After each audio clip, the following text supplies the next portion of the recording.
اردو مضمون خدمت خلق۔ درد دل کے واسطے پیدا کیا انسان کو، درد دل کے واسطے پیدا کیا انسان کو، ورنہ اطاعت کے لیے کم نہ تھے کروبیاں۔ کروبیاں کہتے ہیں اعلیٰ درجے کے فرشتوں کو۔ خدمت خلق کا مطلب ہے مخلوق خدا کی خدمت کرنا۔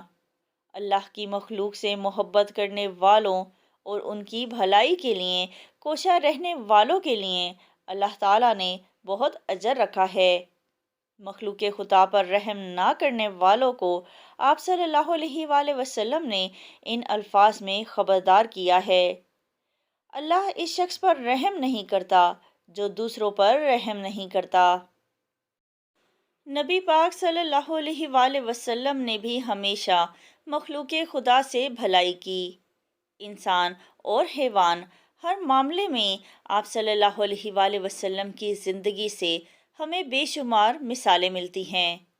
مثلاً ایک بڑھیا آپ صلی اللہ علیہ وآلہ وسلم پر کوڑا پھینکتی تھی۔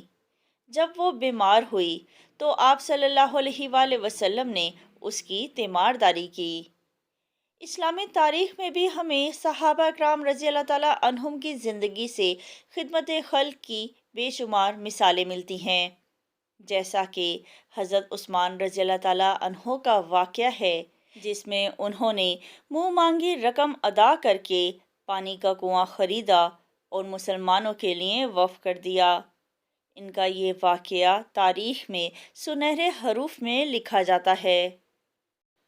شاعر نے کیا خوب کہا ہے، ہیں لوگ وہی جہاں میں اچھے، آتے ہیں جو کام دوسروں کے۔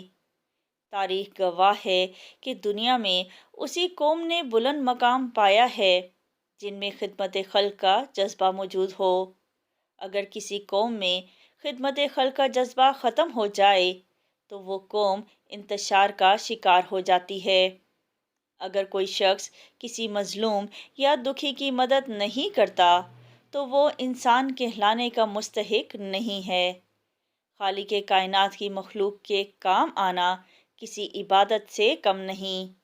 اللہ رب العزت کے نزدیک سب سے اچھا عمل اس کے بندوں کی خدمت کرنا ہے۔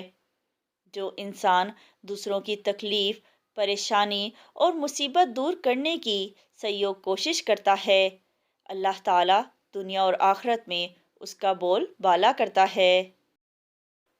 انسانیت کی خدمت اسلام کی بنیادی تعلیم ہے۔ خدمت خلق کے ذریعے ایک مثالی معاشرہ قائم کیا جا سکتا ہے۔ اللہ تعالیٰ نے ہمیں جن نعمتوں سے نوازا ہے، ہمیں چاہیے کہ ان نعمتوں میں سے اللہ تعالیٰ کی مخلوق کے لیے کچھ حصہ ضرور نکالیں۔ حضور صلی اللہ علیہ وآلہ وسلم کی تعلیمات پر عمل کرتے ہوئے خدمت خلق اور بھائی چارے کی فضا قائم کریں تاکہ اللہ اور اس کے رسول صلی اللہ علیہ وآلہ وسلم کی رضا حاصل ہو سکے۔